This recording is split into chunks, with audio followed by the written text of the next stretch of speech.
Good morning. So our position is, I think, very obvious. We really need hard investment in defense. Otherwise, we're going to compromise our own reputation. And actually, it's not only about capabilities, but also about perception. If we do not invest into hard defense and do it right now, it's going to get only more expensive in the years to come. What is part of, there's also discussion about defense-related expenditures. What, according to your opinion, should be part of that? Well, I agree that infrastructure is important. Expenses related to military mobility, to civil defense, they are, of course, part of the package.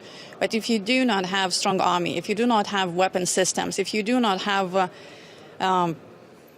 what it needs to be done to ensure that NATO capability targets are met, and not in the next century, then everything else is redundant. You mentioned yesterday 2032 is simply too late a deadline. Yes. I'm wondering what reception you got from other allies in the room.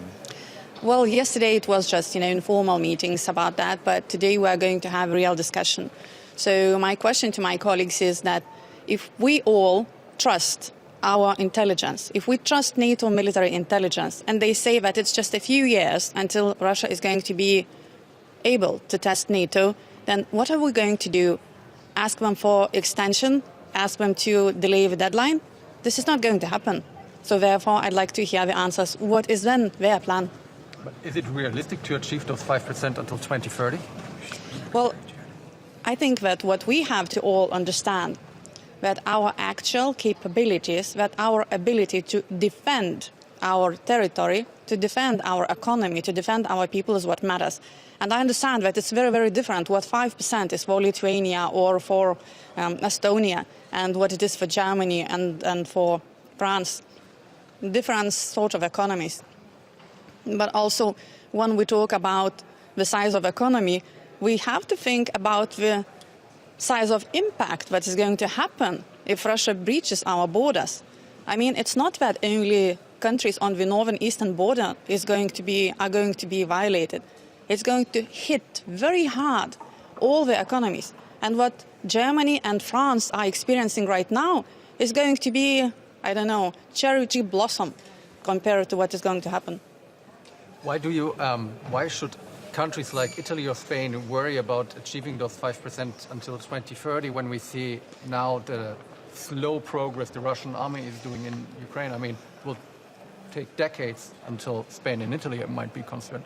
I think it's about 5 minutes additional time that we have when we talk about ballistic missiles, right? What gaps does NATO have? Can you please explain? Classified.